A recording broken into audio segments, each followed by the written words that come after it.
We will call this council and committee meeting to order.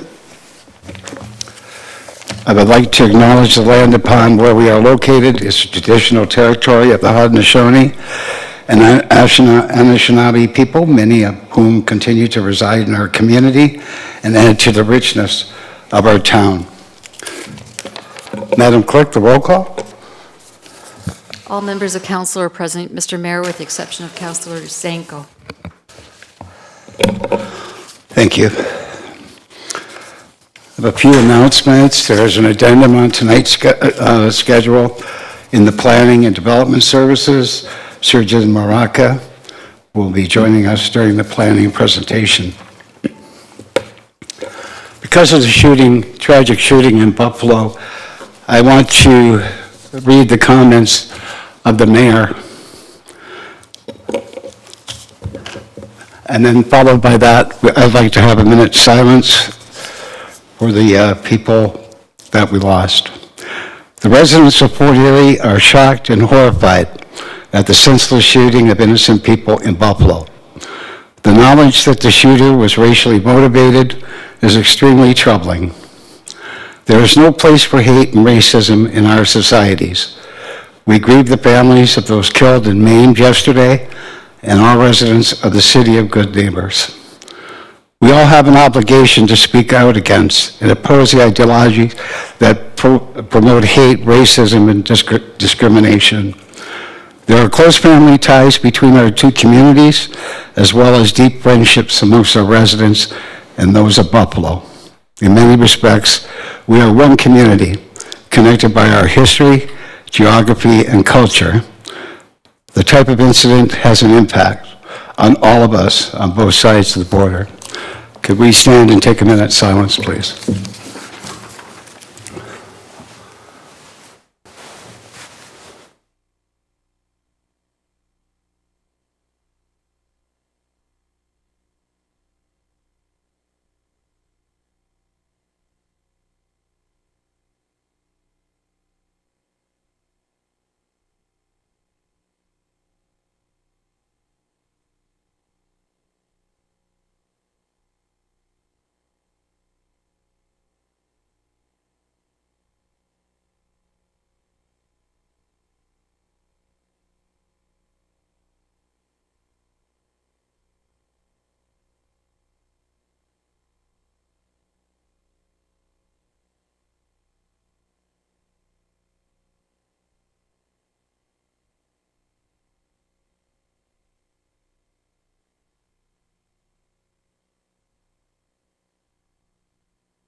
Thank you.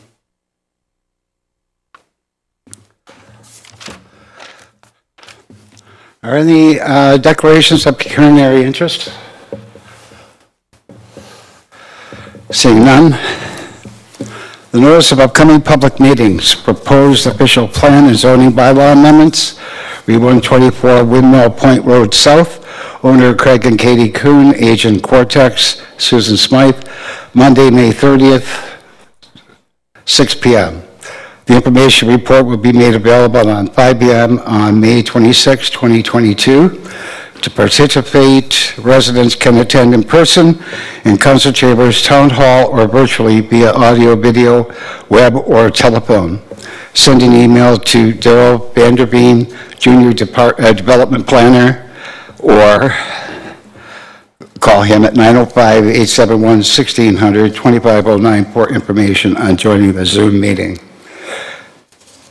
The second one is a proposed draft plan of subdivision, official plan and zoning bylaw amendments, Re-0-17482 and 0-17484, Black Creek Road, owner 500-9823 Ontario, Inc., Capital Contracting, agent Matt Kernahan, Upper Canada Consultants, Monday, May 30th at 6 p.m. The information report will be made available by 5 p.m. on May 26, 2022.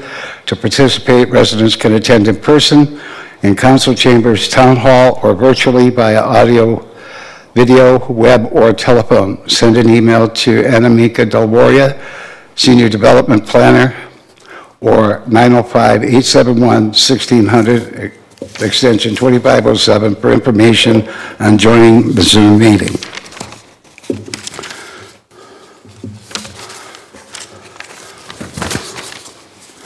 We'll move on to the consent agenda. Is there anyone who wishes to remove anything from the consent agenda? Seeing none, could I have a mover? Thank you, Councillor Dubanow. Are there any questions with regards to the consent agenda items? Councillor Noyes?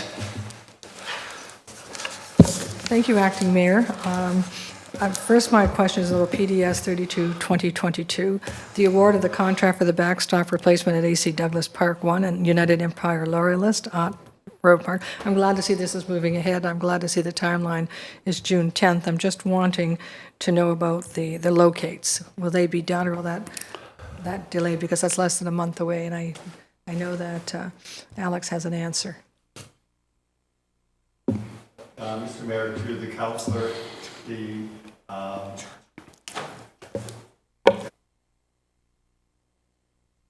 would be done by the contractor as part of the contract with the town. Councillor Noyes? Thank you. I have a further question on another one, PDS 33-2022. Okay. 1107 Garrison Road.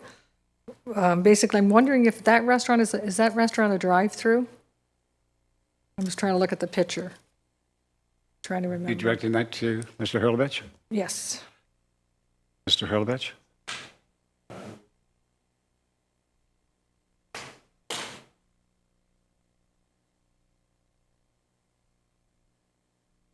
Mr. Mayor, at this point, the site plan does not illustrate a drive-through for the restaurant.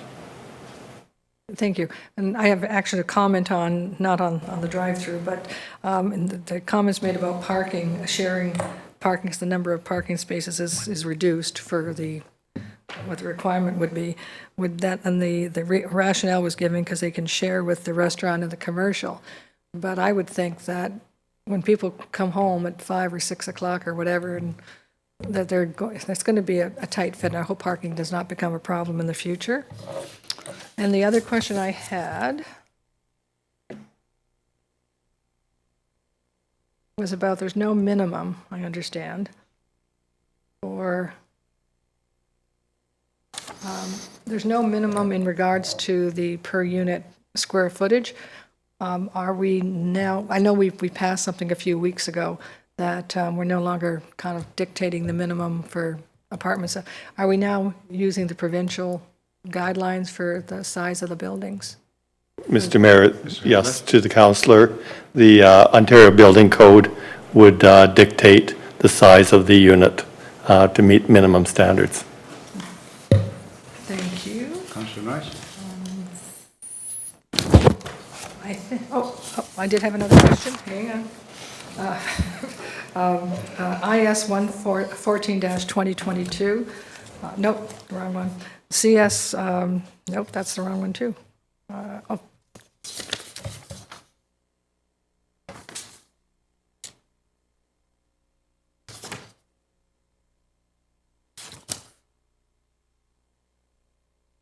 Yes, it is IS 14-2022. The award for the Lakeside Road water main replacement and the increase to supplement the budget. I'm just wondering, I did have a chance to talk to Mr. Walsh today in regards to what we'll be doing with the soil that's being removed, because as you can see from the report, there's a fair amount of soil and stuff that has to be removed because it's saturated, and then it's going to be replaced with granular. And I'm just wondering, that's a lot of soil. I'm just wondering what we're doing with it and how can we put it to use. Mr. Walsh? Thank you, Acting Mayor. Under ideal conditions, we reuse the soil within the trench and on site. It's best practices. Further, there's Ontario regulations regarding the use of excess soil right now. It's going to become much more expensive in the very near future to take soil off-site. So we are trying to use it on-site as much as possible. In this case, The excess soil has become the property of the contractor, and it's been disposed of in an appropriate location. I don't have the exact details on this project, but it is well tracked. If you'll indulge me for a moment, Mr. Mayor, we are, in light of the upcoming regulations, we are trying to work with Walker Brothers Quarry to set up a temporary holding site where when we run into a condition like this, where we have excess soils that are not suitable for one reason or another, we have a place to store them so that when we do have a project in the near future, we can reuse those soils and become a leader in the industry in that respect. Councillor Noyes? I thank you for that explanation. That's all. Thank you. Does anybody else have any? Councillor Lubberts? Yes, thank you very much, Mr. Mayor. On page 2 of the report,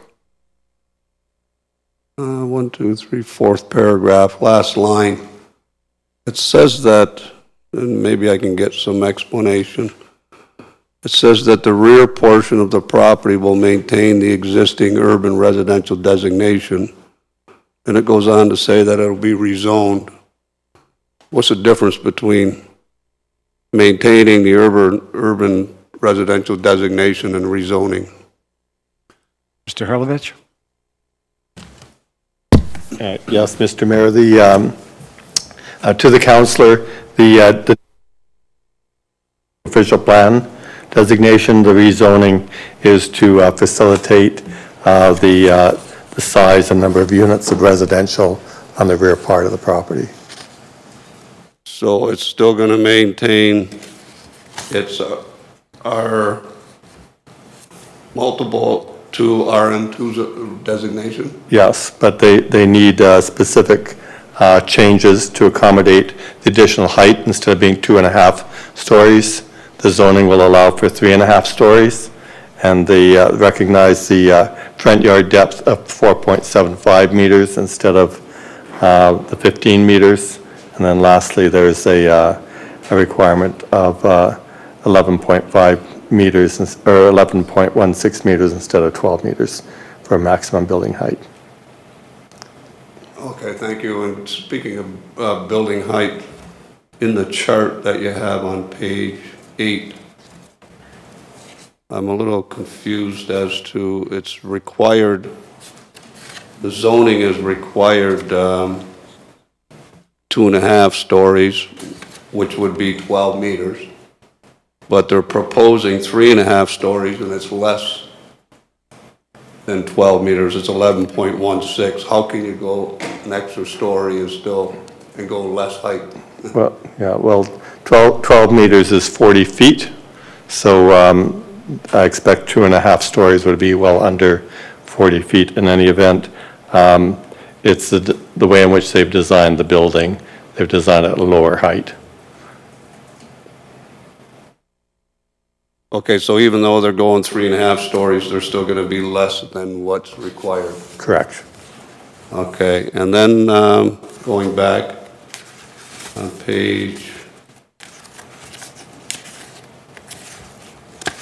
4, they talk about the regional official plan, and then it says they're promoting that we provide sufficient supply of housing that is affordable and accessible. And we go over this affordability on a regular basis. And I'm just wondering, what does this developer consider affordable? I'm assuming they're going to be rental units. And if they're going to be affordable, what price are they going to be? Yes. Yes, Mr. Mayor, I don't have an answer as to what their actual price is going to be, but affordable would be to meet the median rent of Fort Erie. So it doesn't necessarily mean financially assisted housing. Can we get that number? I don't know what the I median can't give it to rental you is. today if it's dependent on your decision. Pardon me? I can't give it to you today if that's, Yeah, no, that's fine, that's what I'm just saying. but I can ask the developer for that number. All right, thanks. Okay, thank you very much. Thank you. Okay. All in favor of the consent agenda items? Carried.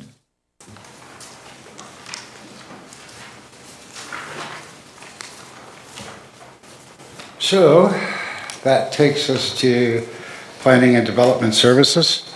Councillor Dubanow? Thank you very much, Mr. Acting Mayor. Planning and Development Services is now in session for the evening. We do have the addendum to the agenda, which contains a delegation this evening from, I think it's, and I apologize to the presenter if I'm mispronouncing his name. It looks like Sarden Maraca. And I apologize again, from Jade Amusements regarding report PDS 31 2022. I believe he's going to be zooming in this evening. Do we have him there? Yeah, I think he's you're on mute, and you can turn your camera on now if you see us.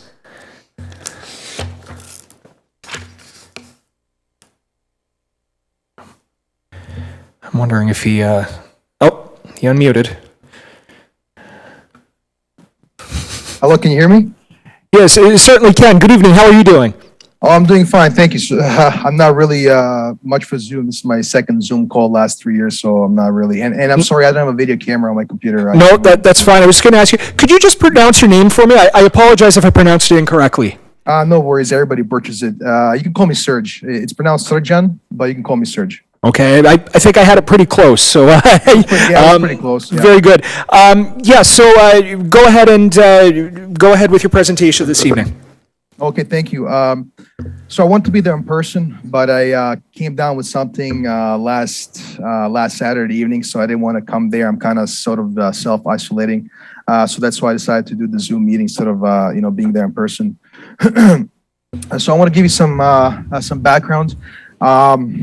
My family immigrated to Canada in 1995 from former war-torn Yugoslavia. In 1999, my father opened up the business known as Jade Amusement Inc.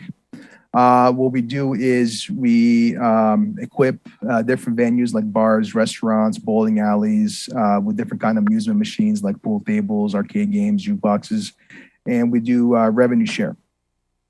So fast forward to 3-4 months before COVID, we took out a loan on our parents' house. We expanded the business and we used some of that loan to buy this property. We fell in love with the property. We love Ridgeway. We come from farming background back home. Both of our grandparents had, orchards and farms. And it's me and my brother's dream to kind of have our own little farm. This is why this place was perfect. And at that time, we needed some storage to store our equipment. So then, of course, COVID hit. I don't have to tell you guys, hundreds of thousands of small businesses closed down. We lost a lot of clients. A lot of our restaurants and bars closed down. During the lockdowns, revenue was pretty much trickling. Me and my brother were forced to go on CERB. So any little revenue that we were making in those 2 years, we were putting on the loan that we own. We also managed to take out that small $60,000 business loan that the government was offering to help relieve the lockdown. So we still haven't begun to even pay that yet. Sorry, excuse me. So pretty much me and my brother, we haven't paid ourselves anything from the company for the last 2 years. Any little money that's been making, we're just putting on the loan, trying to pay it back, knowing that we have this obligation to build the house.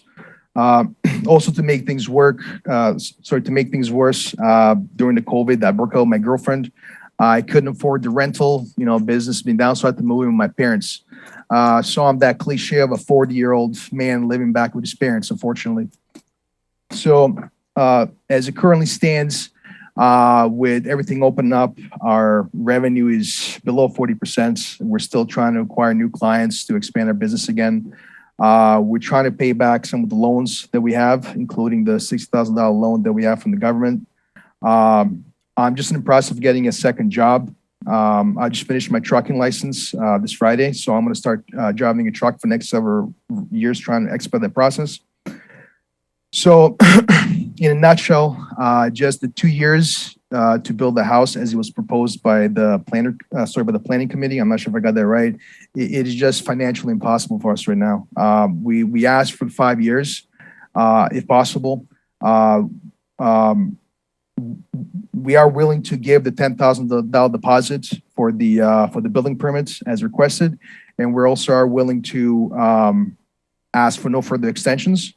And also, if possible, if we could get a permission to bring water to the property, because we want to start planting fruit trees and vegetable garden on our property, and we do need water for that. And I was maybe thinking about possibly in a couple of years turning that into a smaller revenue stream, supplying fresh organic food to the local community. So, in a nutshell, if I could build a house right now, I would. If I could build a house in 2 years, I absolutely would. I really love Ridgeway. I love that property. I try to be there as much as I can. But unfortunately, our finances are so messed up right now, it is just financially impossible. So I'm just asking for some understanding and some compassion for you to grant us 5 years, if possible. Okay. And thank you very much for that this evening. Just hang on for a second, because now I'm going to go to council, and if they have any questions. I see Councillor Butler's hand up. Councillor Butler? Thank you, Mr. Chair. So for clarification, thank you for your presentation, Surgeon. For clarification, the recommendation is to authorize a 2-year period for an extension, and you would like a 5-year period of extension due to the circumstances that were unavoidable at that time. Yes, we asked initially for 5 years because we actually heard last year we sold some of the stables that we have in the barn because we didn't need it. And one of the individuals who came to take a look at it, he lives in Ridgeway, and he told us that he just got recently a 5-year extension. So I was hoping I could get the same thing because, like I said, it is for us financially impossible to do that right now. And nothing, Mr. Chair, if I can. Certainly. Nothing has commenced in terms of any type of structural building on that property, correct? I don't think you heard me. Mr. Maraca, did you hear Councillor Butler's question? Oh, I'm sorry, that was for me? Okay. Yeah. Sorry, can you repeat the question? Councillor Butler, could you repeat the question? I could, if I could remember it, but I think it was about construction. There's been no construction at all on this property, is that correct? Well, we brought in gas and we brought in power. That's the only construction we did. Okay, thank you very much, I appreciate that. Thank you, Councillor Butler. Councillor Noyes? Thank you, through you to Surgeon. Surgeon, have you figured out what it's going to cost to bring water into the site? I haven't yet. I just know that the city won't let us unless we first have a building permit. And like I said, I would rather maybe try to do things in a stepwise progression, little by little. So maybe if I can bring water to the property, I can start planting some fruit trees and some. I already have a couple of friends wanting to invest into a vegetable garden. So I'm hoping in a year or two I can start to turn some revenue, having like a small scale farm as well to help us generate more revenue to build a house. So, but I'm not sure how much it is to bring water. I don't know. Councillor Noyes, yeah? Thank you for that explanation. Is there not a well or any other source of water? Because there's 2 buildings on that property right now. Is there no well? There's no. Yeah, there's no well. There's no water. Nothing. Okay. There was no electricity or gas, but we brought that in last year. I guess my last question is that you purchased the property in 2020. Yes. Just a little over 2 years ago. Now you're. What were you planning in 2020? Like what was your plan to build? Like what was your timeline then? Well, the initial timeline was sort of feasible for us to build a house in the timeline because I guess the part of the deal was to build a house by May of this year. and that would have been feasible if not now, like I said, you know, COVID happening and inflation happening. And from what my friend, he builds houses, I guess the price of the materials is doubled. So I'm kind of taking that into consideration as well. Okay, if we don't grant a 5-year, but we find some, like a midway, like a 3-year, I mean, that's still too. It's not enough. Maybe 4 years. Could we do 4 years if possible? If not 5? Councillor Noyes? thank you, that's all. Thank you. Any other members of council have any questions? Well, thank you very much for your presentations this evening. If you want to continue watching, we'll be dealing with that report coming up in just a moment, but thank you very much. Okay, thank you. Appreciate it. Thank you, guys. Thank you. All right, so we have no further presentations or delegations this evening, so we'll jump right into reports. And as I just mentioned, the only report we have on the agenda for presentation or for planning and development services this evening is PDS 31-2022. That's regarding the extension of agreement between the Corporation of the Town of Fort Erie and Jade Amusements Incorporated to obtain a building permit on 2579 Dominion Road. Can I get a mover for that? Councillor Butler. That report is now on the floor for any questions or comments from council. Councillor Butler, I see your hand up. Thank you, Mr. Chair. I was wondering if we could find out if there's any problem with extending it to a 5-year rather than a 2-year. Mr. Hurlovich? Thank you, Mr. Chair. To the councillor, the issue is the zoning doesn't allow accessory buildings on properties without a principal use. The principal use is supposed to be a residential dwelling unit. And the original owner of this property, Mr. Klein, received the severance. He was to remove those buildings. He came back to the Committee of Adjustment and negotiated a change in those conditions and got a agreement. And that was supposed to be within 1 year. So that would have brought us to 2018. He got an extension to or the agreement was in 2018, he got an extension to that, and it brings us to the current date. So in actual fact, by the time, if we were to extend it for 2 years from 2022, that brings us to 2024. So in essence, we've had since 2017 buildings on the property that are actually being used for storage of commercial goods where it's supposed to be a residential property. So in actual fact, we are really seeking conformity, and the longer this drags on, the more difficult it becomes for the town to enforce its zoning bylaw, because we end up acquiescing to something that probably should have been cleared up fairly quickly. Councillor Butler? Thank you, Mr. Chair. That's very interesting. Thank you. But I just wondered, since Mr. Klein owned it, when was the property purchased? In 2020?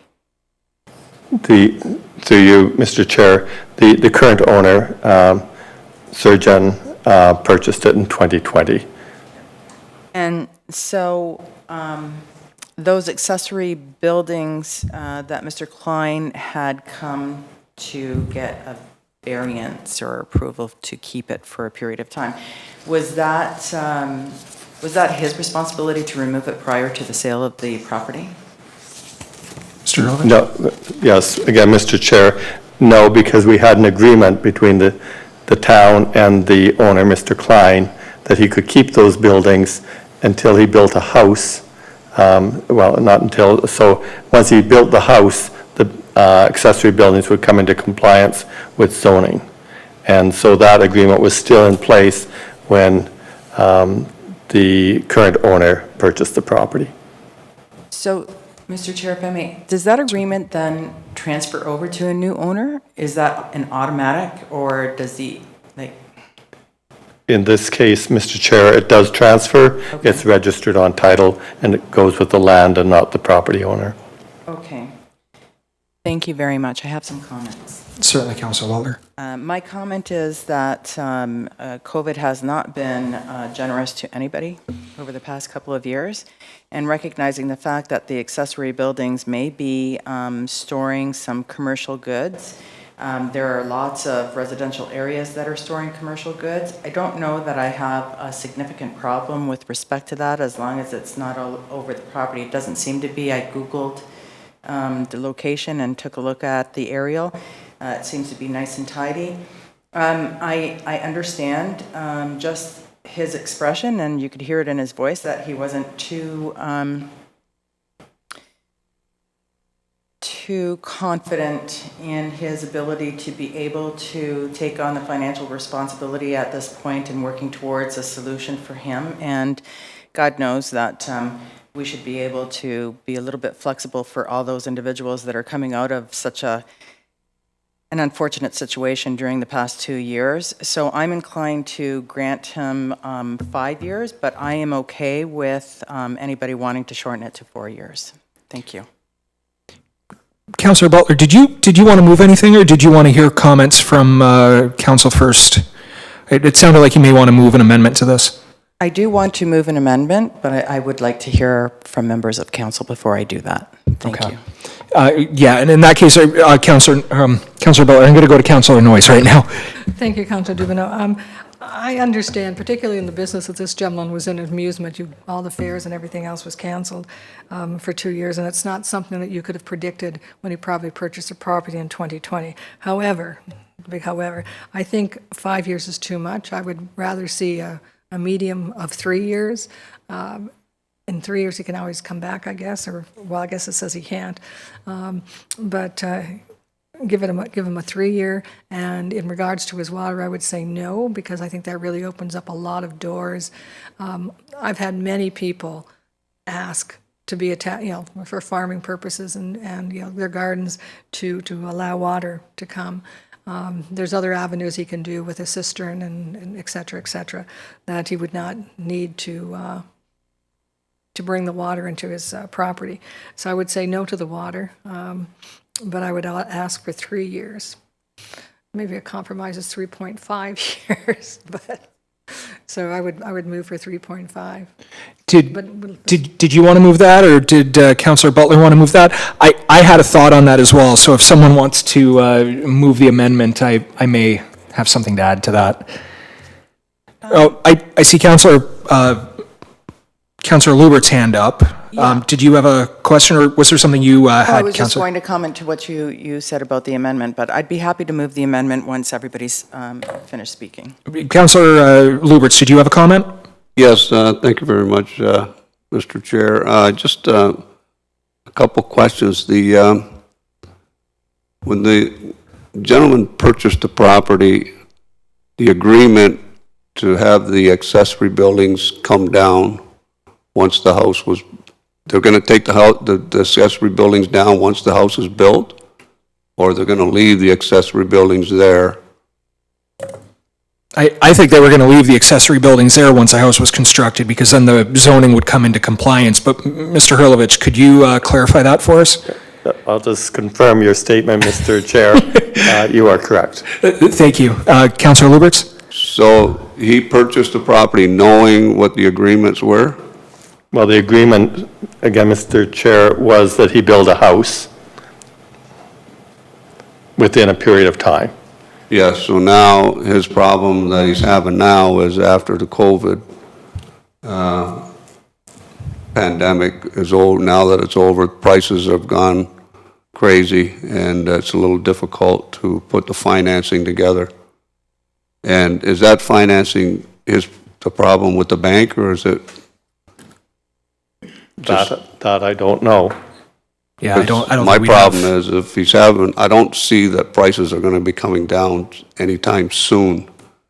So, I think as in what he had mentioned during the presentation is he was hoping to be able to generate some more revenue with his company and kind of recover his business in the hope that he could kind of get his life back on track. I sympathize with where he's coming from. This has been a real curveball for many individuals whose life plans were thrown in the air. So it sounds like he's trying to get something on track. He's just been kind of delayed in being able to do that. And we're just kind of coming out of it now. Yes, and there was some mention in the report that he was using the accessory buildings to store commercial goods. And I guess my question is that going to create a problem once the house is built? Is he going to be using this property for commercial use and storing it for his business? I think Mr. Hurlovich can confirm this, but I believe if he has the house there, the accessory buildings would be considered a valid use, even if it's kind of an accessory to the residential purpose. But Mr. Hurlovich, do you want to confirm me on that? Because I may be understanding things incorrectly there. So, Mr. Chair, the accessory buildings would be a legal accessory to the dwelling unit. So if you normally store commercial goods as a homeowner, then I guess that makes sense. However, I do not have any commercial goods on my property, so I don't think they make any sense. I don't want to be pointing fingers, but no, I think I know where you're going with a home occupation. A home occupation is to be contained in the dwelling unit. Okay. So that's where my accessory confusion might have buildings- been. Yes, thank you. Okay. Thank you, Mr. Hurlovich. Councillor Lubberts? What I'm hearing is his home occupation, if he could claim that as a home occupation for arcades, and then it would be okay, or it's not okay? No, that's not how I heard it. It's because it's not contained in the dwelling, so there could potentially be issues going forward with the accessory buildings if they're continued to be used for commercial purposes. But having said that, So my question then is, if we give him an extension, first of all, I'm not going to agree to 5 years, maybe 3, but not 5. And then if that is the case, then we need to make it clear and make understanding that he understands that the accessory buildings are not to be used for his commercial operation. So as long as he understands that before he goes any further, because we don't want to see him building a house and then finding out that he can't use the accessory buildings, and now he's got to sell the house because he can't operate his business. So how does staff go about making sure that he understands no commercial activity? I appreciate where you're going with that, and Mr. Hurlovich may be able to provide some clarification on this. I think we might be opening up a can of worms, though, because of other homeowners who may be, they have their businesses, and, when you're a business owner, it kind of mixes your personal life and your home with your business. We may be getting into a whole situation where we're really closing the door on a lot of individuals who run businesses in town who may even be storing commercial items in their garage temporarily, or moving stuff back and forth. I can think of individuals off the top of my head right now who that could cause a problem for.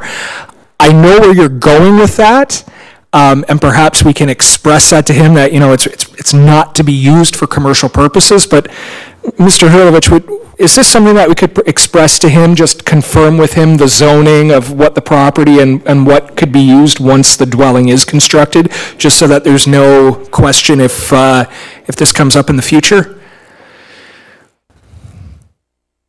So, Mr. Chair, I think what approach that I would suggest would be that if council decides to grant an extension, that we express that the commercial use ultimately cease. That corresponds with the...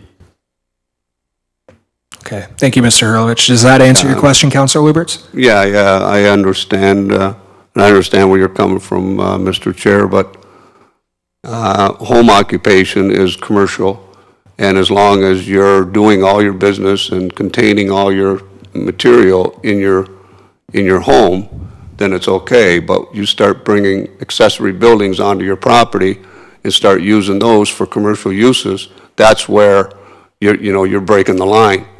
And I think this gentleman needs to understand that the accessory buildings are accessory buildings for residential use and not for commercial use. Yeah, certainly. And if Yeah, and I think we can, I think that's something that can be expressed to him And depending if on that's what we the do. case, I could go for 3 years, but I don't think I could support 5 years. Okay. Did someone want to move an extension beyond the 2 years? Councillor Butler? Yes, thank you, Mr. Chair. I would like to make an amendment to change it from, it's on the that. So council authorizes an extension to the agreement between the corporation of the town of Fort Erie, blah, blah, blah, to obtain a building permit for a period of 3.5 years, subject to the conditions outlined in this report, and that the owner be so advised. Okay, thank you. So that's on the floor. Councillor Noyes, did you have a question or comment? Just a comment, and like I do understand the dilemma this gentleman is found in, but again, I'm also thinking back in 2020, the value of the property, what he paid for, is probably significantly lower than if he sold the property today. I would imagine that the value has probably increased substantially and will, fortunately, unfortunately, depending on whether you're the buyer or the seller, continue to change. So I will be in support of the 3.5, but I would also that all the other conditions in there in the report stand in regards to the $10,000 thing, and that the building permit and everything else has to be reached by a certain date. Thank you. Thank you, Councillor Noyes. I did have a comment, but I see Councillor Lubberts' hand up, so I'll go to him first. Yes, thank you very much, Mr. Chair. I'm wondering if we could add to that what Mr. Hurlowitz was suggesting, that we notify him that the commercial has to cease. Certainly. Councillor Butler, would you be willing to accept that as a friendly amendment? I don't agree with it, so no. Okay. We can put come that back, on yeah, the we'll floor as deal with well. this first, and then we'll come back to that, Councillor Lubberts. There was one thing I wanted to mention with regard to the report. It does mention that this is the only extension that will be granted, and I'm wondering if it may be more appropriate, given the circumstance, if we may entertain one more extension, perhaps for 1.5 years, to bring it to a total of 5, but then that way he would have to come back to council, he would have to explain to us where he is in his business recovery, and then we can make a final determination at that point whether going to the full 5 years is warranted, or whether we just say enough is enough, we can't go any further. It was just a thought of maybe a happy median to kind of grant him the extension he's requesting now, but not being the end all, and giving him one more opportunity if it's necessary. It might give a little kind of fire under his feet, sort of, to use a phrase, just to understand that he'll have to come and justify it if he wants to go any further than that. It was just a thought, Councillor Butler, and I don't know how you feel about that. I see Councillor Noyes' hand up. Thank you. I hope that we keep these separate because, again, I'm understanding that if 3.5 years for the extension goes, that's for the building permit. Doesn't mean he has to finish the building. So I think if we drag this out even further, you could say, okay, in 3.5, you can come back to us and ask for another 1.5. We're talking about that building permit stage. We're not talking about that the house has to be complete. I know that there's a timeline afterwards, but I would not be supporting an extra extension. You made a very good point about the building permit, and in that case, I'm good with where it is, and I'm probably violating the rules of procedure by speaking to an issue while I'm chairing, so I apologize. Yeah, the mayor isn't here to scold me for it, so fair enough, but those are still the rules, so I'm going to stop about that. Did any other members of council have any questions or comments regarding Councillor Butler's amendment? Councillor Lubberts. So do I make the amendment to the amendment, or do I? No. Wait. And then make an additional Let's amendment? deal with this, and then you can move your amendment after. Any other questions or comments regarding Councillor Butler's amendment? I'll call the question then. All those in favor? So the amendment carries. So now we're at the amended report. Councillor Lubberts? Yes, thank you very much, Mr. Chair. I'd like to amend that we include in the agreement that the commercial use of the property to be maintained or contained to the residential unit and not the accessory units. And if I may speak on that as well. Certainly, go ahead, Councillor Lubberts. The reason for that is I can see where this is going, and I understand he's going to have a residence there. That's going to be his residence, and he wants to operate his arcade business through while he's in that residence. But I'm not sure if we're aware of that yet. I don't know if that's his intent. I'm assuming that's where he's going, and I think the intent of home-based businesses was to have everything contained in your home and you operate your business in your home. And that was the intent of that. And so now we have the potential of a residential building and then 2 other buildings that are used for commercial on residential property. We're gonna run into problems when this is all over, and there's gonna be a major argument when he decides that, no, I wanna maintain my commercial operation. And so I think we should make sure it's clear to him that this is for residential. That's what it's zoned for, and that's what it'll be used for outside of his home. Inside his home, he can operate his business, but outside, he's got to stay away from commercial use. Certainly. Councillor Butler. Thank you, Mr. Chair. I wonder if we can get some clarification because I'm not quite understanding. Is he currently using the accessory buildings for storage or for an attempt to provide an avenue for an arcade center? Because my understanding from his delegation was that it's currently utilized for storage. That's my understanding as well. Mr. Hurlovich?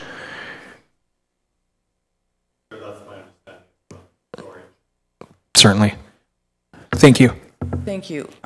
Councillor Mr. Butler? Hurlovich, and thank you, Mr. Chair. So in that case, why can't we just put a stipulation that if you're going to use these accessory buildings, it's just for storage and not for our commercial endeavor? I just wonder if we can, I mean, we have a zoning bylaw. That's what I'm wondering here. So it's, I don't, if there's an issue, they can make a complaint under the zoning bylaw. That would be my thought once a house is constructed. I think we're putting the cart before the horse here myself. But Mr. Hurlovich, do you wish to comment on that?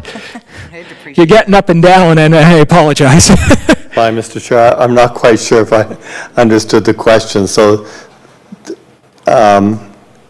he can use the accessory buildings once he builds his house to store his skidoo, his lawn tractor, his kids' play equipment, whatever it is that might normally be associated with a residential use. But storing commercial goods in an accessory building wouldn't comply with the zoning provisions. So he would need either a zoning amendment through council or a minor variance, and I'm not sure about the minor variance aspect. That's right. Don't sit down quite yet, because if I can touch on that very briefly, that would be complaint-driven to bylaw, is my understanding. If they're not in compliance to the zoning, a neighbor would have to make a complaint, and then we would follow up on that. Is that correct? That's how we typically enforce these items. Mr. Maraca told us that he was using it for storage. It wasn't from a neighbor complaining about any impact on them. Okay. Councillor Butler? So thank you. Yes, so he was forthright about what his usage was. No, I appreciate that. Thank you so much. Thank you. Councillor Noyes? Thank you, Councillor Dubanow. I'm in support of Councillor Lubberts' motion because I do think we have to really clarify. We've run into this a number of times that someone thinks that they're grandfathered in, or someone thinks that they are, pre-existing thing. So if it's not laid out, it's going to cause a problem 3.5 years down the road. But I've been doing this for 5 years, because he's been doing it for 2 years. I should be grandfathered in, and I think that's to be really made clear that he's not. And I understand that the 2 buildings, one building is being used for commercial storage, and the other one is being used for landscaping and for a trailer and stuff he's going to need for the farm he's hoping to build, so. But I do think it has to be clarified that the storage of the commercial end of it has to stop. I don't think he's in compliance right now, actually. No, he's not. So, so, you know, I don't mind looking the other way for a bit, but when the house, you know, but he's really not in compliance now, so I don't really want to give him a get out of jail card. Thank you. I appreciate where you're coming with that, Councillor Noyes. Any other questions or comments regarding Councillor Lubberts' amendment? Councillor Lubberts. Yes, thank you very much, Mr. Chair. And I get the idea of, you know, storage and all the other, but, I mean, I'm not in the arcade business, but I had a friend that was in the arcade business.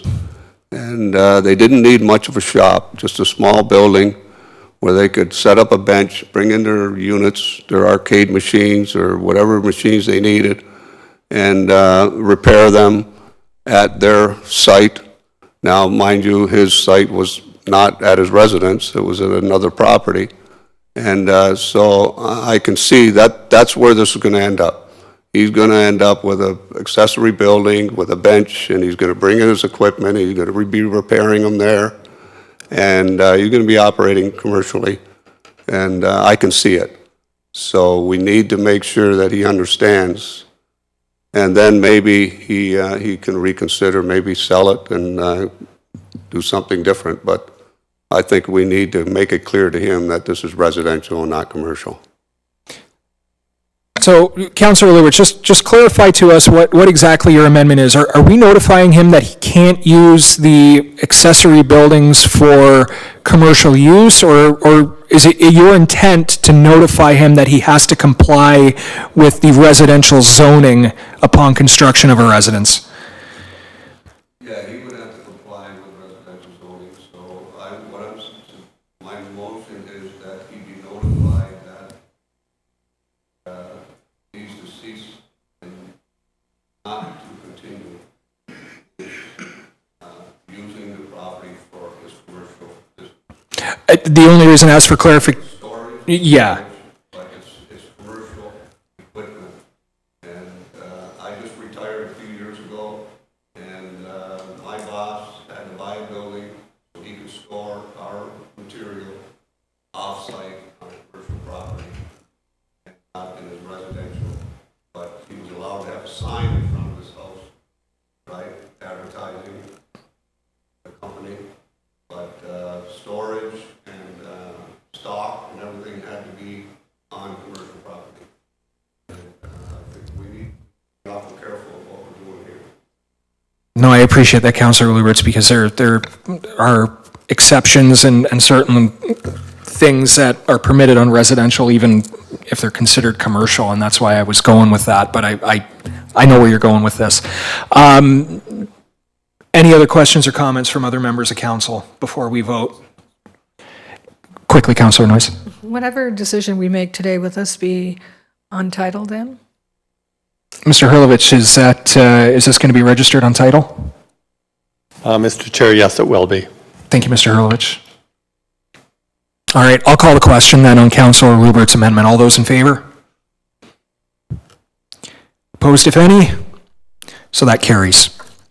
So that returns us then to the original report as amended. I think we've had opportunity to speak to that, so I'm going to call the question then. All those in favor? The report carries. Thank you very much. And that is the only report we have this evening. So that takes us to new business and inquiries. Do any members of council have any new business or inquiries? I saw Councillor Lubberts first, and then I'll go to Councillor Noyes. Yes, thank you very much, Mr. Chair. I got a phone call from a gentleman who lives in Ridgeway by the Lake.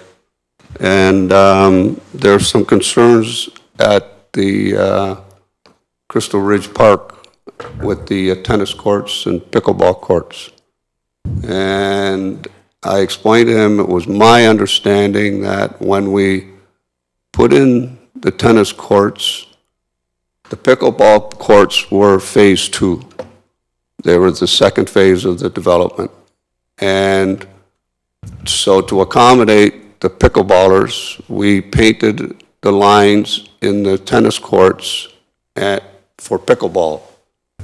which it worked okay, but it's still inconvenient for the tennis players because the lines don't match.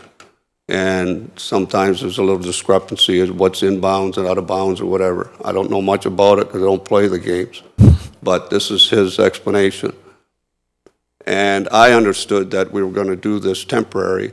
Then when the pickleball courts were finished, then the tennis courts would get their regular paint on the tennis courts, and then we would have pickleball paint on the pickleball courts. Well, now he's being told by Ms. Hanson that the way they put the lines on there, you can't just take them off. I guess they're glued on or something, and it's going to cost more money than anticipated to have it changed back to just tennis.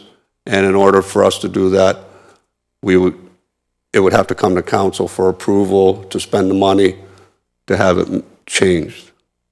And I need to know from staff what that cost would be. And I won't do anything right now, but I'd like to see if we can, if it's not this year, we'll put it in next year's budget to accommodate both the tennis players and the pickleball players. So I don't know if somebody... Yeah, thank you, Councillor Lubberts. I thought I saw Ms. Hanson earlier. She left?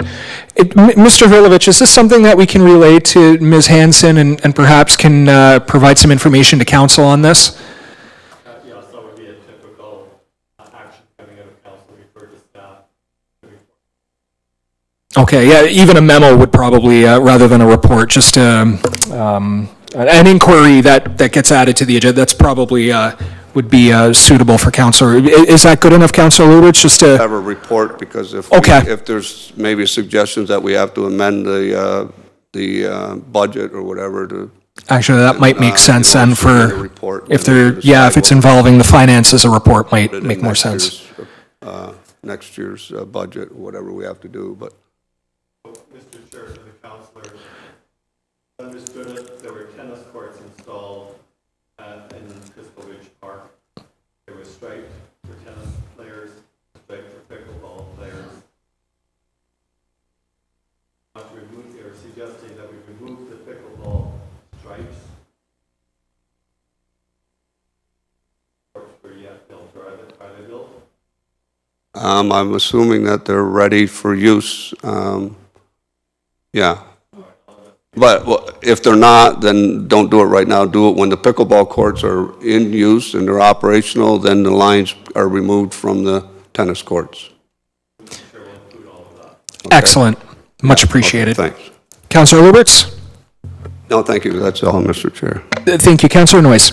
Thank you, Councilor Dubanow. My question is one about, and I'm sure Mr. Hurlovich probably doesn't have the answer to this today, but the LCBO trailer, I think it came before us about a year and a half, 2 years ago. It's still there. I know at the time I called the Economic Development Services, and they had not heard from the LCBO for quite some time. I haven't heard anything new, that they've made any movement. I don't think we granted them the extension, if my recall is correct. So I'm just wondering, what is the situation right now? I think they're going on, 8 years now? 7, 8 years for a temporary? Yeah, it's been temporary for a long time. I think we did grant them the extension, but I think I don't know if Mr. Hurlovich has this info, but do you have any update on this? So, Mr. Chair, to the councillor, my knowledge, the council did not extend the agreement. Okay. So there is, I think it ran out September. February Okay. this year, but we did receive an application to develop a plaza on that property. There is an agreement between the owner of that property who will develop the plaza and the I had heard something similar. So yeah, I appreciate that. Councilor Noyes? Well, yes, and I heard the same thing 5 years ago. Literally 5 years ago, the same thing, the plaza was going to be built. That's why the Ridgeway, actually probably 10 years ago, when the Ridgeway store came down, that's when it was all the plaza was going to be built, and A, B, and C were going to be there, and then that's why the LCBO was allowed to go into the parking lot in the first place. So that's not new information, but nothing's moving, nothing's happening. Mr. Hurlovich, do we have a more recent application? The application that we have in the office. Okay.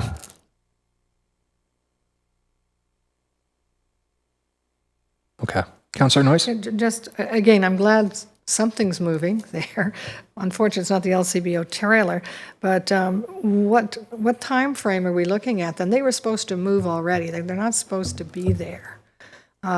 So that the fact that something came in March, I have a problem with them being non in compliance and this extending, and doing it regardless of whether it's an extension or not. With the site plan, what would be the timeline then? Are we looking at for this development? Are they looking at doing it in 2 years, 1 year, 10 years? Is there any? Do you have any indication of that, Mr. Hurlovich?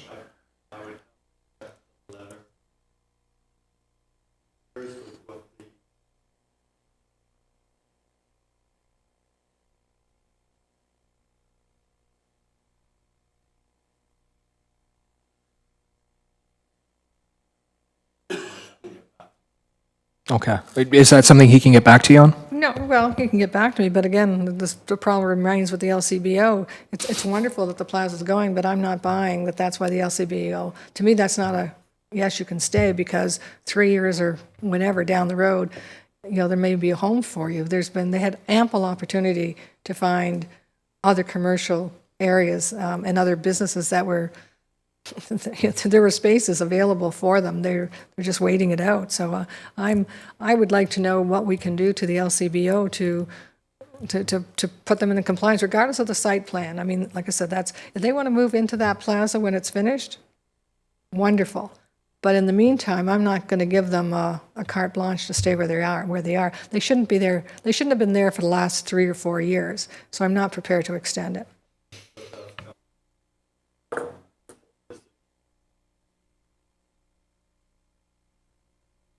Okay.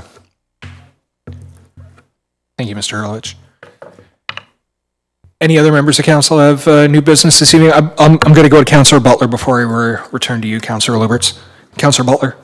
Yeah, thank you, Mr. Chair. Just wanted to tap into what Councillor Noyes was saying. I understand where she's coming from, but prior to COVID, I met with Mr. Compson, who actually is one of the major owners of the property there. And when we spoke, he had every intention of bringing that site plan to the town. Unfortunately, COVID hit like a month after we had met. I think we met in December. And February, it was already casted what was going to happen. But he did mention to me at that time that the LCBO was one of his main anchors for the development site. So I'm just curious if he knows that the anchor is going to be the LCBO and he owns this property, he must have a right to negotiate to allow them to operate there, or is that non? No, okay. I think it's in contravention of our bylaw because it's a storage trailer, but Mr. Hurlovich, you could probably expand on that. Yeah, I could have a farmer, I could agree with a farmer to keep horses on my residential lot, but that doesn't make it legal. Good point. Excellent point. Excellent point. Thanks for the analogy. But if the LCBO was to construct a temporary building, not a trailer, but one of those pop-up buildings, would that be sufficient? Because I know in manufacturing you can purchase buildings that they erect quite quickly. Through you, Mr. Chair, to the council, we would still need a site plan for that property for even a temporary building. Thank you. I appreciate that. Those were my only comments and questions. Thank you, Councillor Butler. And the CAO had just mentioned that we have a report coming up in June regarding this issue. So perhaps staff are ahead of council on this. Maybe their ears were burning and they knew this was coming up. Councillor Lubberts. Yes, thank you very much, Mr. Chair. Just to add on to the conversation and to add on to comments from Councillor Noyes. If we remember correctly, when the LCBO first came to the town to use this site temporary. They also said that they were looking at other sites in Ridgeway, and there was other commercial properties coming up for development, and they were going to look to see if they could go. So it wasn't that it wasn't etched in stone that that's where they were going to be permanently. And secondly, if staff's going to bring a report forward, my sister lives across the street, and one of the agreements or one of the conditions of the extension was dust suppressant. And according to my sister, last summer, it had never been done. So I think we need to stress that dust suppressant needs to be brought into onto the property in the summer months, or winter months, I guess, too. But they need to start doing it because they didn't do it last year. Thank you, Councillor Lubberts. I think I recall Councillor Butler may have even mentioned something about that the last time this came up. Mr. Hurlovich, can you notify the owner about the dust suppression issue? I think that might keep the neighbors a little happy with what's going on, or at least try to anyway. In the dust, and we'll be looking into this report for a full explanation for council. Thank you very much, Mr. Hurlovich. Councillor McDermott, did you have any items of new business this evening? Okay, thank you. So that takes us out of new business and inquiries. So we're going to move on to the business status report. Any members of council have any questions or comments regarding the BSR? Seeing none, Acting Mayor McDermott, I hand the chair back to you. Thank you, Councillor Dubanow. We'll move on to infrastructure services. Councillor Noyes. Thank you, Acting Mayor. Infrastructure Services is now in session. There are no presentations or delegations. There are no reports. Are there any new business inquiries? Seeing none, are there any inquiries about the business status report? Seeing none, Infrastructure Services is now closed, and I hand the chair back. Thank you, Councillor Noyes. We'll move on to corporate and community services with Councillor Butler. Thank you, Acting Mayor. Corporate and Community Services is now open. There are no presentations and delegations. There is one report, CAO-07-2022, funding request for Dr. Evan Llewellyn. The recommendation is that Council approves the request in the amount of $75,000 for the Community Health and Wellness Reserve as a physician recruitment incentive for Dr. Evan Llewellyn, who will practice as a family physician at 238 Bertie Street Family Group Practice in the summer of 2022, and further that Council amends the 2022 operating budget to provide grant funding for Dr. Evan Llewellyn in the amount of $75,000 with funding from the Community Health and Wellness Reserve, CAO-07-2022 funding request. Can I have a mover for that? Councillor Noyes, thank you. That report is on the floor. Does anybody have any comments or questions? Councillor Noyes? I think it's wonderful that we've been once again successful in finding a doctor for our town. My only but is that I wish we could be successful in finding one for Stevensville. They've had the office and the clinic has been there, or the potential clinic has been there with no luck. And I'm just wondering, I may ask this under new business inquiries, can we perhaps consider increasing the incentive for a more rural, although Stevensville isn't really rural, but it's more rural than Bertie, or for areas that are a little bit further out, because Stevensville really does need the doctor. Thank you.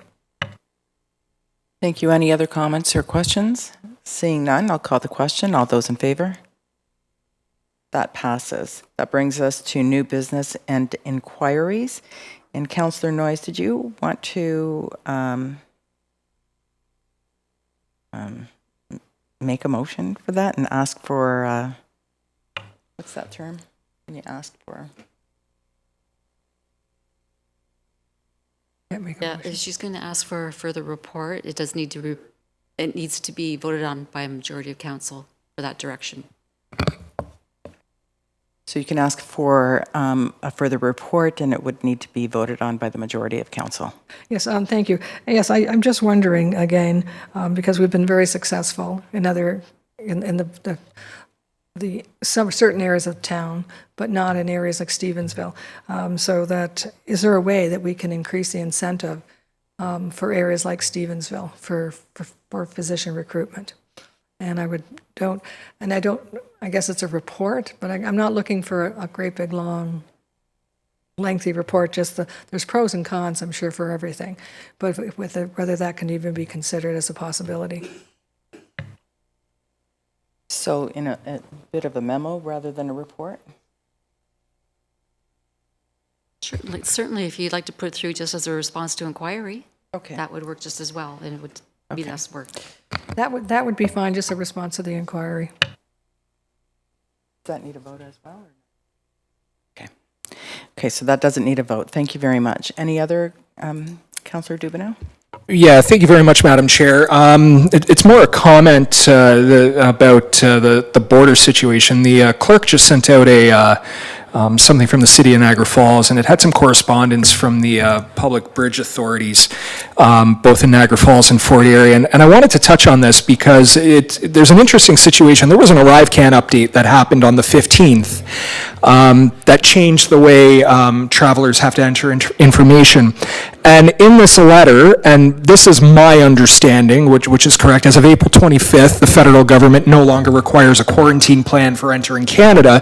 Yet as of the May 15th ArriveCan update, they are now asking all over again for a location of where you're going to be staying when you visit Canada.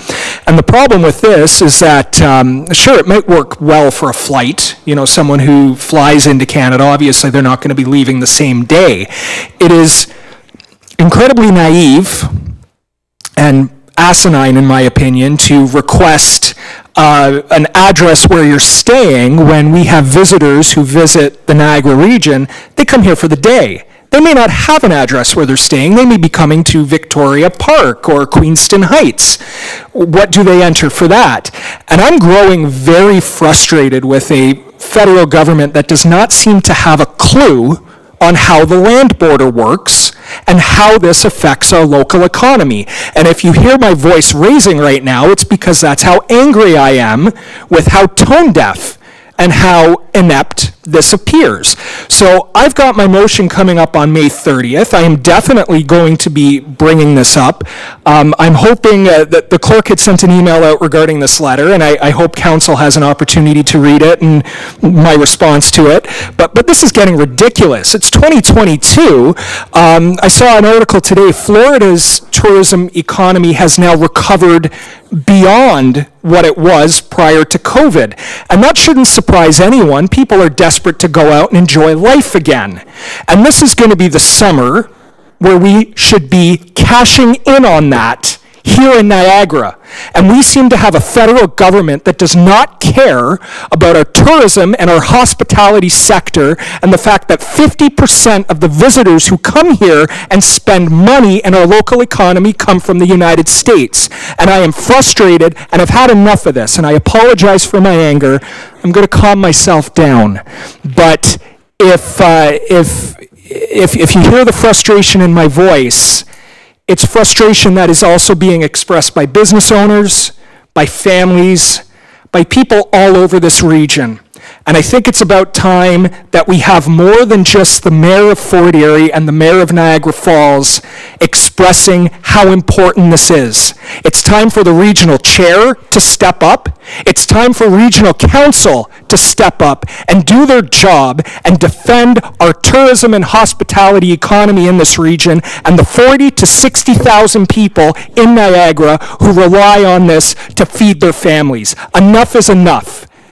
We need lobbying the federal government to express to them that the land border is not the same as flying in. And enough is enough. MPs, MPPs, regional council, the regional chair. Because this is ridiculous that ArriveCan now, someone wants to come over and visit Happy Jack's, which they used to do before. They just used to come here for lunch. Oh, I need an address. Well, I'm just not going to go. I'm going to go to a restaurant in Buffalo instead. This is nuts. So I'm going to stop myself because I'm getting carried away.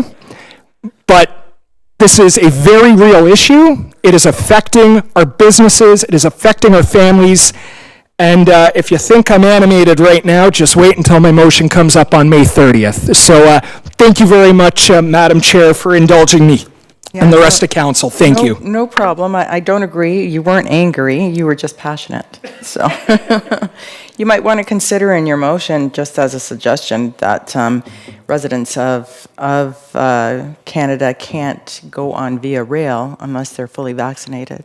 Oh, that's going to be included as well. Okay. Yeah, this is getting a little ridiculous. Thank you very much, Councillor Butler. You're welcome. Any other councillors before I go back to you, Councillor Noyes? No? Okay, Councillor Noyes.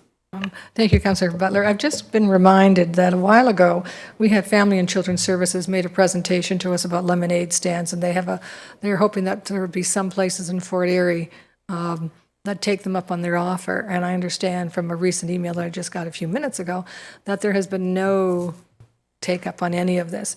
So I'm just trying to wonder how we can somehow promote it. I know that the markets are starting soon, and I don't know if that would be a good synergy, if we can perhaps encourage some of the BIAs with their markets and things like that to perhaps consider the lemonade stand for Family and Children's Services.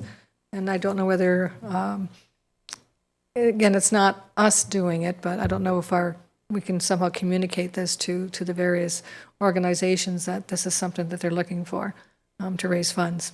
Thank you. You know, that's a wonderful idea. I have a meeting with Ridgeway BIA tomorrow night, so I'll raise that there. I also sent a reply email. I received a similar one that you did, and told her that I would work with them to arrange with the local schools on Garrison Road as well to see if they can pop up a lemonade stand, and they could certainly utilize our facilities on Garrison Road too if they needed the room. So, but those are really good recommendations. I think the BIAs are the perfect locations. Any other comments? Seeing none, then that brings us to the business status report. Any questions or comments with respect to that? I just have one comment with respect to the business report, and just to say that I was really pleased to see that the survey for remuneration for councillors is coming forward on June 13th, so I was really happy to see that. Thank you. And that's it for me, so I return it back to you, Acting Mayor. Thank you very kindly.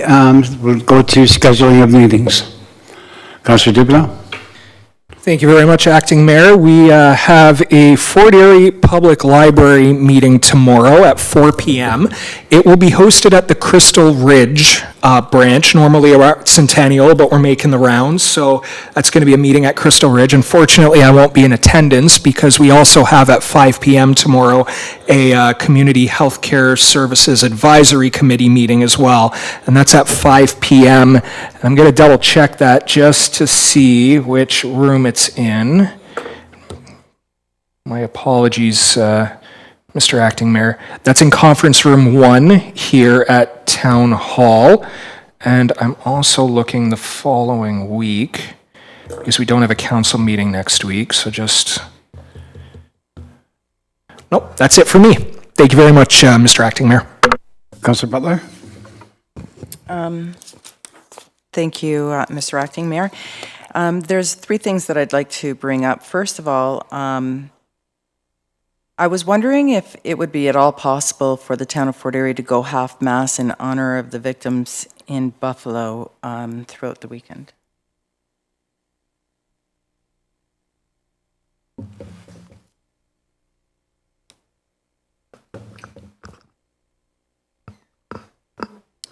Under our flag, Chair, under our flag policy, the clerk and the mayor in consultation can determine whether or not to do that. So if you would like to do that, I can have that ordered for tomorrow morning.